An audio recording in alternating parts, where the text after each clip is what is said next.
quite interesting topic. So when you see women with shorter cycles, cycles occurring every 21 to 22 days, what inference do we draw? So my logic is that if a woman is going going around 28 days, the entire cycle is going around 28 days, you have a follicular recruitment of antral follicles at a certain rate, and that mechanism that is constant goes on. So if that entire cycle is being shortened, it is very likely that the number of recruitments, which are visible recruitments, also are going to go more rapidly. And that ideally should have an impact on the egg reserve. So the question is, do women with shorter cycles use their eggs faster? And what can we learn from this meta-analysis? So if we have a look, this was quite a nice meta-analysis which looked at a length of the menstrual cycle and ovarian reserve. And that is something which is quite interesting.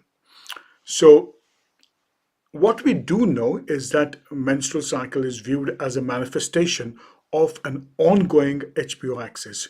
So to some extent, let it be PCOS or let it be any other case, you will be able to get a better idea if a woman has a regular cycle. And also it tells you more about the length of the follicular phase, and that's key, and also length of the luteal phase. And it is also seen that cycles seem to start shortening.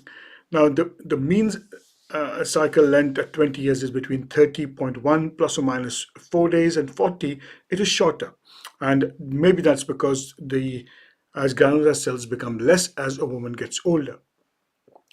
After 42, cycles become more longer and irregular. Now, 10% of women have menopause before the age of 45.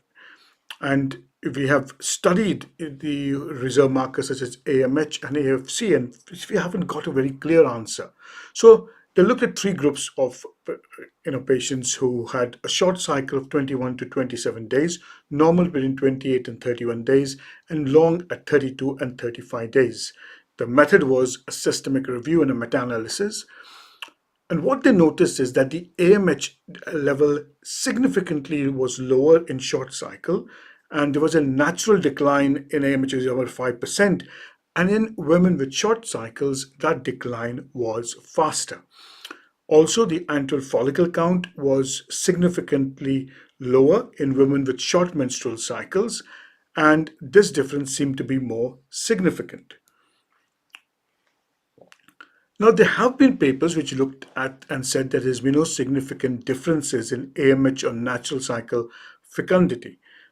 Now, while doing IVF, they have looked at less number of oocytes being obtained and a lower clinical pregnancy rate when compared to a long and a normal cycle.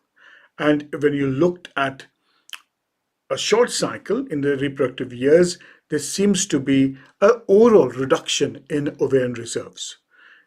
It also seems to be less number of oocytes in many of the studies. But also remember that if you're going to look at cycles, then it may be more reasonable to have at least 2 or 3 cycles looked at to be able to say she has got a short cycle. And the cycle usually that is affected is, when women have a short cycle, is a follicular phase that is affected. So women recruit follicles faster. That also happens when AMH declines, where follicles have been released into the recruitable phase. The luteal phase usually remains quite stable. Cycle variability may affect almost 40% of women. So the conclusion of this review was that short menstrual cycles are associated with a lower reserve marker, reduced fecundity in natural cycles, and reduced IVF outcomes. And that is one of the reasons why I would always say, in your history, please have a clear idea about the cycle length, the variation, because that gives you incredibly a huge amount of information. So, while this was a quite interesting paper, it gave us an idea, just an idea into saying what is the role of these AMH and AFC, do they tell us a bit more about how the ovary is functioning? And remember, as much as you consider them to be ovarian reserve markers, you also have to look at this and say, hang on, the ovary is trying to tell us something. And it is trying to tell us about how the follicles are being recruited and going into atresia. And that is key to understand this subject. Rather than taking it just as a low reserve and getting anxious about it, I think it's incredibly important that you understand from both these, the AFC and the antral follicle count, the way the aging process continues.